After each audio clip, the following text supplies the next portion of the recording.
پھر وہ وجود اپنی وقت کھولتے ڈولنے لگا۔ اس سے پہلے کہ وہ زمین بوس ہوتی، ضیاء الدین خانزادہ انہیں اپنے بازوؤں میں اٹھاتے بیڈ کی طرف بڑھتے، اس پر لٹا گئے اور بیڈ کی سائڈ ٹیبل سے فون اٹھاتے، چند نمبر ڈائل کرتے، کان سے لگا گئے۔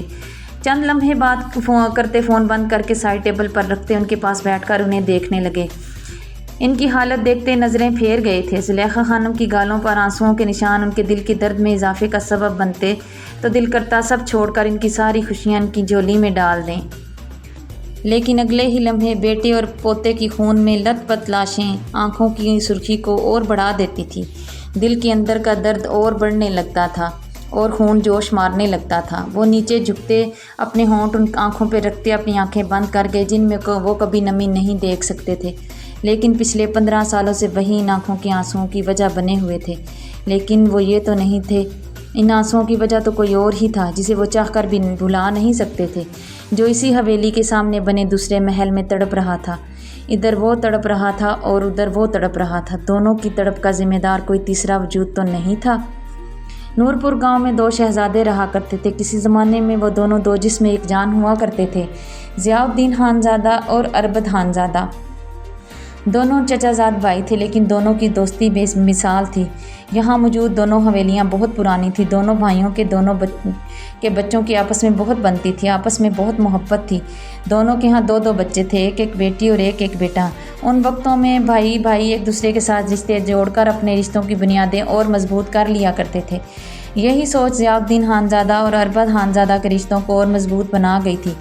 دونوں کے رشتے ایک دوسرے کی بہنوں کے ساتھ جڑ گئے تھے، لیکن گڑبڑ اربد خانزادہ کی طرف سے ہو گئی تھی۔ ان کی یہ غلطی دونوں خاندانوں کی تباہی کی نیو رکھ چکی تھی۔ اربد خانزادہ کے ہاں بھی ضیاء الدین خانزادہ کی طرح اولاد جیسی نعمت جب کئی سال تک نہ ہو سکی تو وہ گھریلو جھگڑوں اور ناچاکیوں کی وجہ سے اپنے لیے سکون باہر تلاش کرنے لگے تھے، اور یہیں سے ان کے گھروں کی تباہی کا آغاز شروع ہو چکا تھا۔ اور جب کوئی مرد اپنے گھر کے سکون کو چھوڑ کر باہر اپنے لیے حرام رشتوں میں سکون تلاش کرنے لگے تو پھر تباہی ہی اس کا مقدر بنتی ہے۔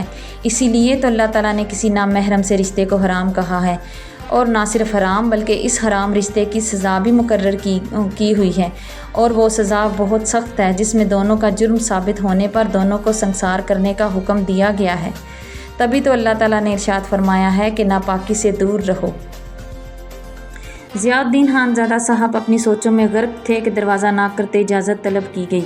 آ جاؤ، ضیاء الدین خانزادہ صاحب نے حکیمانہ اور رعبدار لہجے میں کہا تو دروازہ کھولتے 2 وجود کمرے میں داخل ہوئے۔ ارحم خانزادہ کے ساتھ ایک وجود ہاتھ میں اپنا میڈیکل بیگ پکڑے اندر داخل ہوا تو اپنی ماں کو بے خیس و حرکت پڑے دیکھ ایک سرد نگاہ اپنے باپ پر ڈالتے ماں کی طرف بڑھتے انہیں چیک کرنے لگا، پھر ایک انجیکشن نکالتے ان کے بازو پر لگا گیا۔ بابا جان، کب تک؟ آخر کب تک آپ ماں کو آپی سے دور رکھیں گے؟ کب تک انہیں ایسے ہی رلاتے رہیں گے؟ کیوں ان کی جان کے دشمن بنے ہوئے ہیں؟ آپ جانتے ہیں وہ اب پہلے کی طرح نہیں رہی ہیں، ان کا دل اب ان کے ساتھ دغا کرنے لگا ہے، بالکل آپ کی طرح، اور وہ بھی اب ان کا ساتھ چھوڑ رہا ہے۔ اس سے پہلے کہ بہت دیر ہو جائے ہم اپنی ماں کو بھی کھو دیں، بالکل اسی طرح جس طرح ہم اپنے بڑے بھائی اور راہم کو کھو چکے ہیں۔ بچا لیجئے ماں کو، ملا دیجئے ان کی بیٹی سے انہیں۔ یہ رہے ارحم خانزادہ کے سب سے چھوٹے چاچو ضیاء الدین خانزادہ کے چوتھے بیٹے زیان خانزادہ، جو ایک ہارٹ سرجن ہیں، جو چند ماہ پہلے ہی اپنی ڈگریاں حاصل کرتے واپس لوٹے تھے، لیکن جب سے لوٹے تھے تب سے اپنی ماں کو یوں ہی روتے سسکتے تڑپتے ہوئے دیکھ رہے تھے، اور ان کے آنسو انہیں اپنے سینے پر گرتے ہوئے محسوس ہوتے تھے۔ زیان خانزادہ اتنا کہتے وہاں سے نکلتے چلے گئے، لیکن وہاں موجود تیسرے وجود کی آگ اور بھڑکا کر، دا جان آپ پریشان مت ہوں، سب ٹھیک ہو جائے گا، اور بی جان کو بھی میں کچھ نہیں ہونے دوں گا، آپ اب آرام کریں، سب مجھ پر چھوڑ دیں۔ وہ آگے بڑھتے بی جان کے ماتھے پر بوسہ دیتے ضیاء الدین خانزادہ کی طرف بڑھتے، انہیں تسلی دیتے ہوئے تیز قدموں سے باہر نکل کر اپنے کمرے کی طرف بڑھا، لیکن وہ اپنے کمرے میں جانے کی بجائے زیان خانزادہ کے کمرے کی جانب بڑھا۔ تم ایسا کیسے کہہ سکتے ہو؟ مجھے یقین نہیں آ رہا کہ یہ تم ہو۔ جب میں ابراڈ میں رہ کر اپنے باپ اور بھائی کی زخمی لاشیں نہیں بھول سکتا تو تم؟ ارحم خانزادہ دھاڑتے ہوئے کہتے اس کی طرف بڑھا۔ ارحم خان، یہ کیا طریقہ ہے بات کرنے کا؟ کیا تمیز لحاظ بھول چکے ہو؟